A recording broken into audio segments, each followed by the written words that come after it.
Tinubu appoints new service chiefs. Oluyede becomes defense chief.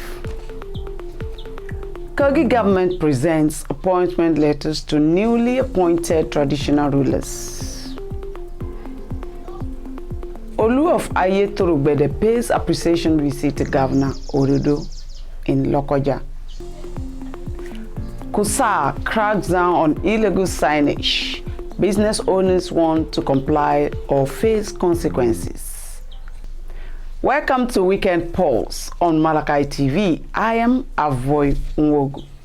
President Bola Ahmed Tinubu announced a major shake-up in the leadership of Nigeria's armed forces, appointing new service chiefs as part of his administration's ongoing efforts to strengthen the nation's security architecture. And the appointments, General Olufemi Oluyede was named the Chief of Defense Staff, succeeding General Christopher Musa. Major General W. Shuaibu takes over as the Chief of Army Staff, while Air Vice Marshal S.K. Aneke assumes office as the Chief of Air Staff. The position of Chief of Naval Staff has been assigned to Rear Admiral I. Abbas. Meanwhile, Major General E.A.P. Udwende will continue in his current role as the Chief of Defense Intelligence, CDI, retaining his position. In a statement released on Friday by his Special Advisor of Media and Public Communications, Sunday Dari, President Tinubu expressed deep appreciation to the ongoing chief service, particularly General Musa, for their patriotic service and dedicated leadership during their tenure. The president urged the newly appointed military chiefs to justify the confidence reposed in them by demonstrating a renewed sense of professionalism, vigilance, and unity in the discharge of their duties. All appointments take immediate effect. The changes mark another decisive move by the Tinubu administration to realign Nigeria's defense structure with current security realities across the country. The new Olu of Ayetoro Gbede, His Royal Highness Oba Adewumi Sunday, led members of the Ayetoro Gbede Traditional Council and community leaders on an appreciation visit to the Governor of Kogi State, Ahmed Usman Ododo, at the Government House, Lokoja. The visit was to express gratitude to the Governor for the confirmation of the appointment of the Kabiyesi and for sending his deputy Joel Salifu to represent him at the coronation and official presentations of the staff of office to the royal father. Faith Adike tells us more. During the visit, the spokesperson for the Ayetoro Gbede delegation, Arowo Safe, appreciated the governor for attending the coronation ceremony of His Royal Highness Oba Adewumi Sunday. He also commended the governor for the appointment of their son, Sunday Faleke, as the Commissioner for Special Duties and Intergovernmental Affairs. The Deputy Chief Servant of the State represented you, and the speech he delivered that day gave us hope in Ayetoro Gbede. We appreciate you, sir. We equally want to appreciate you, sir, for the honor given to Ayetoro Gbede for appointing our own son, a vibrant young man like yourself, your Highness, and the person of Honorable Sunday Faleke. He listed the challenges faced by the community. Our general hospital is in a dilapidated condition, and I'm proud to tell you that the initiator of that hospital was our late father, His Excellency Adamu Ata, in the year 1980. He started the building of that thing. And the state government, after him, had been doing a lot, but because of the paucity of financial situation of the country, the hospital has become more or less an eyesore. So later we will present the Victoria picture, Your Excellency, sir, of the hospital. We have serious challenges as far as security is concerned. We have boundary with Abakunu on the eastern side, On the northern side, we have boundary with Momoh and South Isiagba and part Ondo and Ekiti. So we are very porous. The Commissioner of Special Duties and Intergovernmental Affairs, Sunday Faleke, thanked the governor for receiving his people. He was pleased with the governor's approach to tackling insecurity in the Kogi West Senatorial District. Ayetoro Gbede is the most largest community in the Jumu local government area with population running through 40,000 people, and they have the mangal cement industry also in the community. So the community is facing challenges. The king, after his coronation, has gone around the community.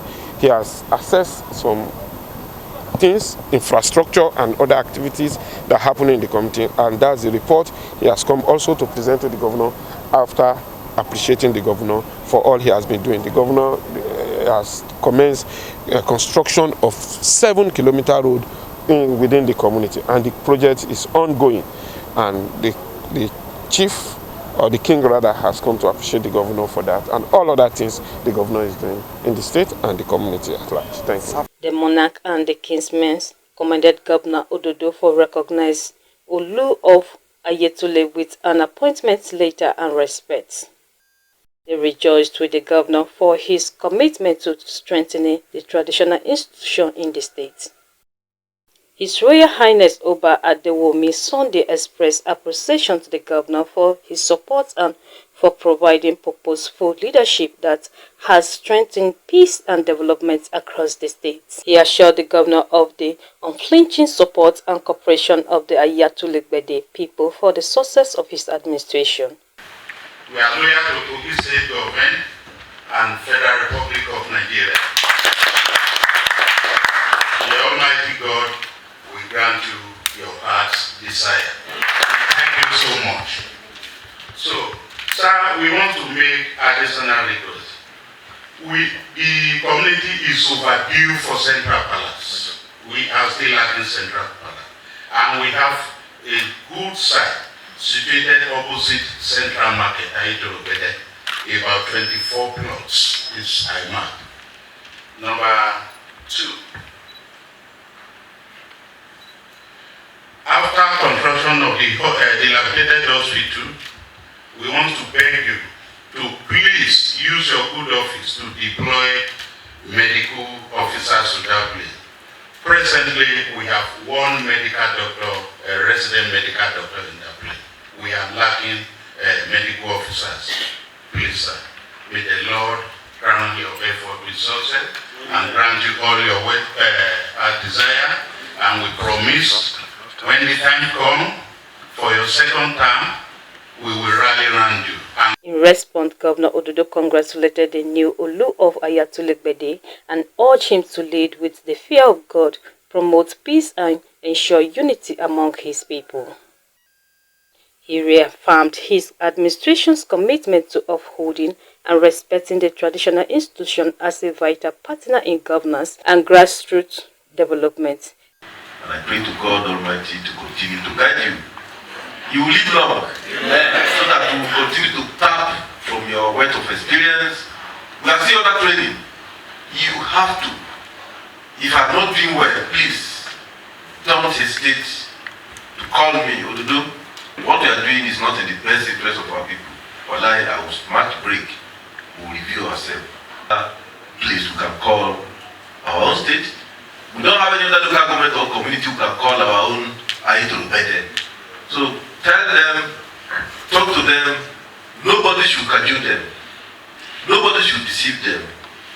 They should rise up to the security challenge we are faced with now, by giving us credible information and intelligence that will enable us to nab them wherever they are. The event was attended by top government officials, traditional council members and community leaders. Faith Adike reporting for MSC TV. Kogi State Governor Ahmed Usman Ododo has appointed traditional rulers to occupy some vacant and newly created stools in the state. Representing the governor, the Commissioner for Local Government and Chieftaincy Affairs, Barrister Salami Momodu Ozigi, during the presentation in Lokoja, urged traditional rulers to imbibe the virtues of patience, tolerance, forgiveness, and dignity in the discharge of their duties. He said the traditional rulers are expected to be peacemakers and peacekeepers in their domains. In appreciation, the representatives of the different local government traditional councils commended Governor Ododo for the principles of justice and equity with which chieftaincy issues are handled in the state, pledging their unalloyed support for his administration. The traditional rulers are the Obaloko of Iloko, Ohireba Anebira of Lokoja, Onobobanyi-Anebira of Lokoja, Ohireba of Osara, Ohindase of Okenwe, Ohi Uga of Asowe, District Head Ebia, and District Head Adabe. The Ohi of Eganyin whose nomenclature was changed, will henceforth be addressed as the Ohi of Ajaokuta. Among them is the Onobobanyi-Anebira of Lokoja, Mohammed Otue. He thanked Governor Ododo for the recognition and appointment. Otue promised to discharge his duty accordingly. He further assured the Ebira people in Lokoja of prompt attention and regard as he works closely with the Ohireba Anebira of Lokoja. The Women in Agriculture Cooperative Federation Limited has appreciated the Kogi State Governor Ahmed Usman Ododo for approving the appointment of Shuaibu Muhammad Otue as the Onobobanyi-Anebira of Lokoja. This was contained in a statement made available to newsmen in Lokoja, signed by the National President of Women in Agriculture Cooperative Federation Limited, Dr. Audu Esther Destiny, on behalf of the association. He said the choice of Otue, an illustrious son of Ibira land, for the appointment was a welcome development based on his attributes as promoter of culture, peace, and development of the society, assuring that he will justify the position. The statement also commended the state commissioners for local government and chieftaincy affairs, Barrister Salami Ozigi Didat, and others who contributed to the choice of Otue's appointment. Dr. Adu wished the new Onobobanyi-Anebira of Lokoja a successful tenure in good health and wisdom. Kogi State Governor Ahmed Usman Ododo has been appreciated for approving the appointments of Isiaka as the Ohireba Anebira of Lokoja and Shuaibu Muhammad Otue as the Onobobanyi-Anebira of Lokoja, respectively. This was contained in a statement signed by the Chairman of Ibira People's Association, EPA Lokoja Chapter, Moses Momoh, on behalf of the association. Moses Momoh said the choice of the two illustrious sons of Ibira land for the appointment was a welcome development based on their antecedents as promoter of culture, peace, and development of the society, assuring that they will justify their positions. The statement also commended the State Commissioner for Local Government and Chieftaincy Affairs, Barrister Salami Ozigi, and others who contributed to the choice of the two appointees. Moses wished the new Ohireba Anebira and the Onobobanyi-Anebira of Lokoja successful tenure in good health and wisdom.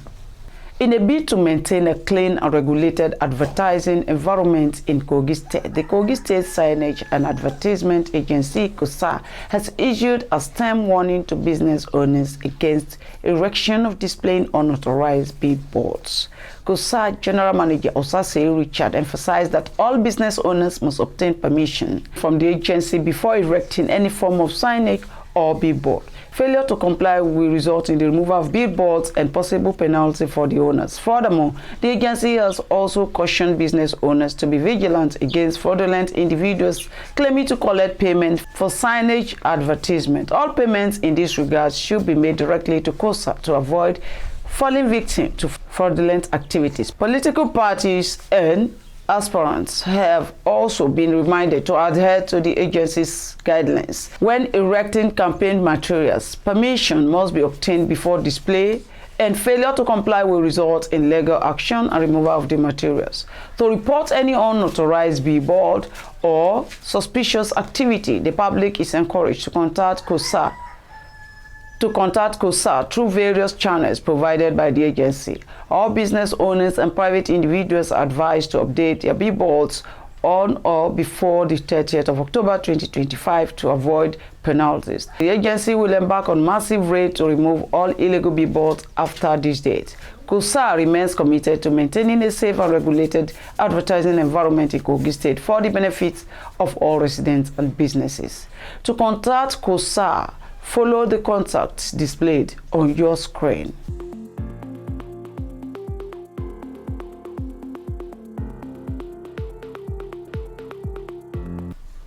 We go on a short break. Stay with us. Every wrinkle tells a story. Every great hair carries wisdom. Every memory holds a lesson. Reintroducing Senior Citizen Alcohol, a thought-provoking TV program where we sit with great men and women aged 60 and above to journey through the past, the present, and the future. From untold stories of yesterday to today's realities and visions for tomorrow, Senior Citizen Alcohol gives our elders the microphone to share their wisdom, experiences, and guidance for generations to come. Engage, learn, be inspired. Only on Malachite TV YouTube channel.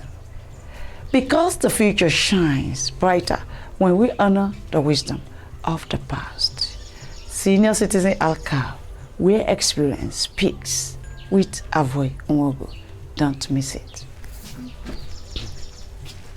Welcome back. It's still weekend pause, and I am Avoy Onwogo.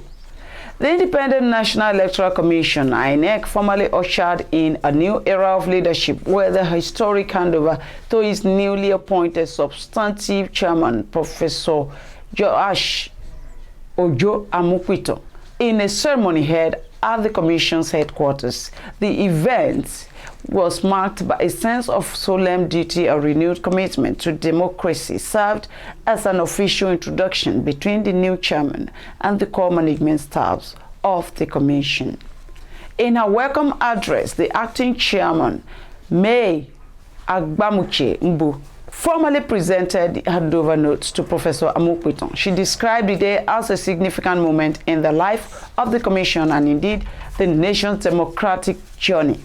She highlighted the critical timing of his appointment, coming on the heels of the Commission's final preparation for the Anambra State governorship election scheduled for 8 November 2025. She assured the new chairman that he was stepping into firm and fertile ground laid by his predecessors and expressed unwavering confidence in the staff of INEC, whom she described as some of the finest, most experienced, and most patriotic public servants in Nigeria. The ceremony featured the formal introduction of the Commission's directors, referred to as the generals, on the field of elections who head INEC's 2023 department. The directors present represented the full spectrum of the Commission's operations.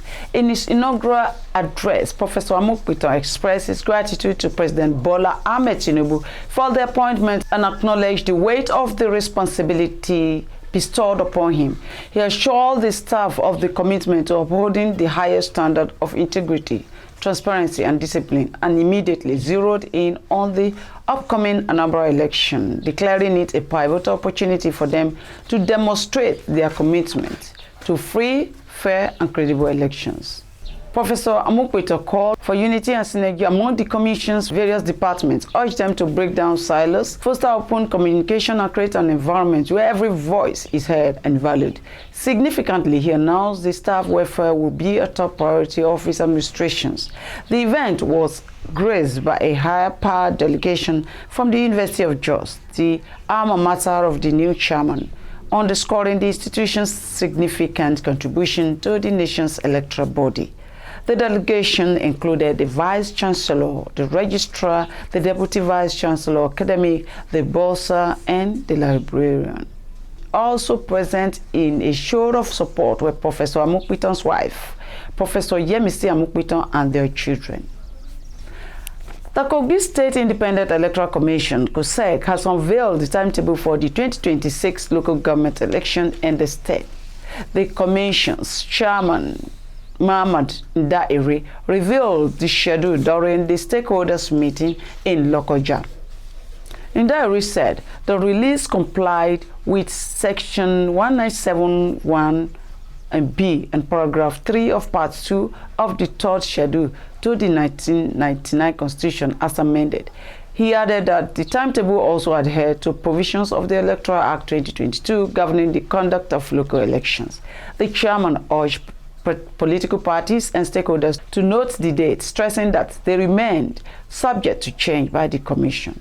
According to the timetable, campaign for the 2026 local government election will begin on May 20 and end on October 15, 2026. Reacting, Emmanuel Abba, a former chairmanship aspirant in Olamaboro local government area, urged the Commission to ensure a transparent and credible process in 2026.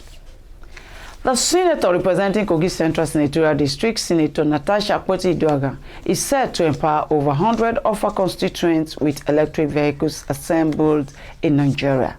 The empowerment program is part of activities marking her 2nd anniversary in office, scheduled to hold on November 2, 2025 in Kogi Central. According to a statement from the Electric Motor Vehicle Company, EMVC, the firm handling the project, the initiative is aimed at boosting local enterprise and promoting green transportation within the district. The marketing executive manager of EMVC, Odense Bernard, confirmed that Senator Akpoti-Uduaghan visited the company 2 weeks ago to discuss the plan, and that she came in person accompanied by her husband and informed him of her intention to empower her constituents with electric vehicles for her 2nd anniversary. Bernard said over 100 individuals, especially women, will benefit from the initiatives. These vehicles are proudly assembled here in Nigeria. That the vehicles will help beneficiaries cut costs on fuel, reduce maintenance expenses, and promote environmental sustainability. And on entertainment,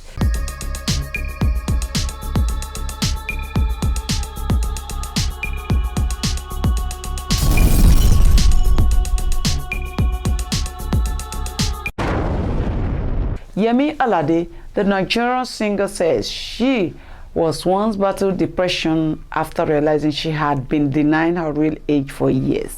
Speaking on the Witch Shield podcast, Alade recalled how for 3 years she kept telling people she was 22, only to later discover she was actually 25. The 36-year-old singer said she had been so consumed by her career that she lost track of time and disconnected from her personal life. There was a time someone asked her about her age, and she realized for 3 years she kept saying she was 22. I quote, "When I realized that I was 25, I took out my phone and did the mathematics from whatever year that was from 1989. I was depressed for a few days. My mind was rejecting the reality. My mind was also not taking into account that years was passed by, and I was so invested in my own world. I had secluded myself and focused only on the music. Now and then, I will travel to see my mom, maybe twice a year or something, but it was mental that for 3 years I didn't know my right age because I was lost in the source." Alade also recalled how discovery her first gray hair triggered a similar emotional response. "When that dawned on me, that was when I saw my first gray hair. It was the same feeling that time had passed," she said. Since rising to fame with Johnny in 2014, Alade has become one of the African leading female artists known for her multi-gua performances in English, Yoruba, and French. In 2025, she earned her first Grammy nomination in the Best African Music Performance category for her songs Tomorrow.